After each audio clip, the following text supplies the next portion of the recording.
اچھا، یہاں پر ایک اور بات درج کرتا جو ایک غلط فہمی ہمارے ذہنوں میں یہ بیٹھی ہوتی ہے، ہم یہ سمجھتے ہیں کہ شاید ضعیف حدیث کا مطلب ہوتا ہے کہ یہ جھوٹی حدیث ہے. یہ ہمارے ذہنوں میں ایک خلجان ہوتا ہے. چنانچہ ایک انگریز ہمارے حضرت ذوالفقار احمد نقشبندی صاحب دامت برکاتہ العالیہ کے پاس آیا اور کہنے لگا کہ حضرت میرے کچھ سوالات ہیں، میں ان کا جواب آپ سے چاہتا ہوں لیکن جواب صرف قرآن سے دیں گے. تو حضرت نے پوچھا کہ حدیث میں کیا مسئلہ ہے؟ تو کہنے لگا کہ حدیث کبھی ضعیف ہوتی ہے، کبھی صحیح ہوتی ہے، اور قرآن ہمیشہ ہی صحیح ہوتا ہے. گویا کہ وہ یہ کہنا چاہ رہا ہے کہ ضعیف حدیث جو ہے وہ جھوٹی حدیث ہے. تو یہ بات ذہن میں رکھیے، ضعیف میں اور موضوع میں یہ فرق ہے جو فرق کمزور میں اور زندہ انسان میں اور مردہ انسان میں ہوتا ہے. ایک مردہ انسان ہے، گویا کہ وہ ڈیڈ باڈی، ایک شخص کمزور ہے لیکن زندہ تو ہے نا. تو یہی فرق صحیح حدیث میں، ضعیف حدیث میں اور موضوع حدیث. صحیح حدیث زندہ صحت مند انسان، ضعیف حدیث زندہ انسان ہے لیکن کچھ کمزور ہے، اور موضوع گویا کہ وہ جھوٹا ہے، یعنی کہ وہ مردہ ہے. اب ہمارے ذہنوں میں یہ بات بیٹھی ہوتی ہے کہ ضعیف حدیث گویا کہ جھوٹی ہے. اس سلسلے میں یہ بات ذہن میں رکھی جائے،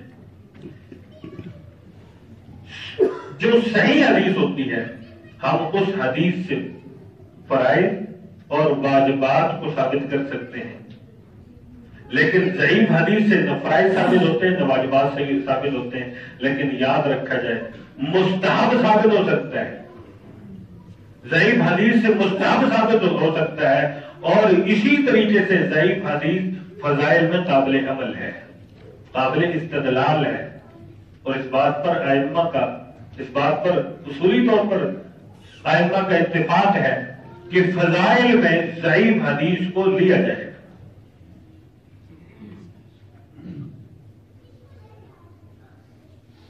اس لیے یہ جو ائمہ مجتہدین ہیں، یہ جو محدثین ہیں، انہوں نے حدیث کی صحت کے لیے جنہ کے جو اصول مقرر فرمائے ہیں وہ اتنے سخت ہیں کہ اگر ان اصولوں پر ہم لوگوں کو تولا جائے تو خدا کی قسم ہم میں سے کوئی ایک ہی شخص بھی ایسا نہیں ہوگا کہ جو اس قابل ہو کہ اس سے روایت حدیث کی جائے. ایک شخص بھی ایسا نہیں ہو. فرمایا کہ جس نے زندگی میں جس شخص سے ایک مرتبہ بھول ہو گئی ہے اس سے روایت حدیث نہیں لی جائے گی. اب آپ بتلائیں، ایک مرتبہ جس سے زندگی میں بھول ہوگی اس سے روایت نہیں لی جائے گی. چنانچہ امام ترمذی رحمۃ اللہ علیہ اپنے شاگردوں کے ساتھ گھوڑے پر جا رہے تھے، ایک شہر سے باہر نکلے تو امام ترمذی رحمۃ اللہ، اپنا علاقہ نہیں ہے دوسرا علاقہ ہے، حج کے لیے آ رہے تھے، تو ایک علاقے سے گزر ہوا تو امام ترمذی رحمۃ اللہ علیہ نے ایک جگہ پر پہنچ کر اپنا سر نیچے کو جھکا لیا. تو شاگردوں نے پوچھا حضرت آپ نے اپنا سر کیوں نیچے جھکایا ہے؟ تو فرمانے لگے کہ جہاں پر تو درختوں کا ایک جھنڈ تھا، میں اس جھنڈ سے بچنے کے لیے اپنے سر کو میں نے نیچے کر لیا. تو شاگردوں نے عرض کیا حضرت یہاں پر تو کوئی جھنڈ نہیں ہے. تو امام ترمذی رحمۃ اللہ علیہ نے فرمایا کہ مجھ سے بھول ہو گئی ہے، اس لیے اب تم مجھ سے روایت حدیث مت لینا. بات سمجھ آ گئی؟ مجھ سے بھول ہو گئی ہے تو مجھ سے روایت حدیث نہ لینا. وہیں پر پڑاؤ ڈالا اور قریب شاگردوں نے بندوبست کیا اور قریب بستی میں لوگوں کو بھیجا اور لوگوں سے پوچھا کہ یہ جو راستہ ہے اس راستے پر فلاں مقام پر کسی وقت میں یہ درختوں کا جھنڈ تھا؟ لوگوں نے کہا کہ ضرور تھا، لیکن راہ لوگوں کے گزرنے کے لیے لوگوں کو چونکہ دشواری ہوتی تھی اس لیے ہم نے اس جھنڈ کو وہاں سے ختم کر دیا، کاٹ دیا. تو امام ترمذی رحمۃ اللہ علیہ فرماتے ہیں کہ ہاں اب تم مجھ سے روایت حدیث لے سکتے ہو، مجھ سے بھول نہیں ہوئی. فرمایا کہ جس شخص کو ننگے سر ایک مرتبہ بازار میں دیکھ لو تم اس سے کبھی بھی روایت حدیث نہ لینا، اس لیے کہ ننگے سر بازاروں میں گھومنا کا رد عمل ہے. ننگے سر بازاروں میں گھومنا، یہ محدثین نے اصول بیان فرمائے ہیں، میں اپنی طرف سے نہیں کہہ رہا.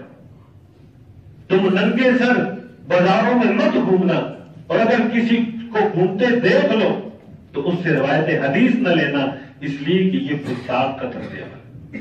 ایک محدث کے بارے میں آتا ہے کسی دوسرے علاقے میں، کسی دور کے علاقے میں پیدل کئی مہینوں کا سفر کر کے دوسرے علاقے میں روایت حدیث لینے کے لیے، ایک حدیث سننے کے لیے گئے کسی دوسرے محدث سے. تو وہاں پر جا کے دیکھا کہ وہ محدث اپنے گھوڑے کو بلا رہے اور اپنے یہ سامنے دامن کو یوں کیا ہوا، اکٹھا کیا ہوا، اور اس میں کچھ کنکر ڈالے اور گھوڑے کو بلا رہے ہیں، اور گھوڑا سمجھ رہا ہے کہ اس میں گھاس پڑا ہوا ہے، اور گھوڑا گھاس کی لالچ میں بھاگتا ہوا آیا. جب قریب آیا تو اس محدث نے یوں اپنا دامن جھٹک دیا، چھوڑ دیا، اور سنگریزے وہ کنکر نیچے گر گئے اور انہوں نے اس گھوڑے کو پکڑ لیا. یہ جو مہینوں کا سفر کر کے محدث روایت حدیث لینے کے لیے گئے تھے، یہ وہیں سے پلٹ کے واپس آ گئے. شاگردوں نے پوچھا حضرت آپ نے اس محدث سے روایت حدیث کیوں نہیں لی؟ فرمایا کہ جو شخص ایک جانور کو دھوکہ دے سکتا ہے، کیا وہ رسول اللہ صلی اللہ علیہ وسلم کی حدیث میں دھوکے سے کام نہیں لے سکتا؟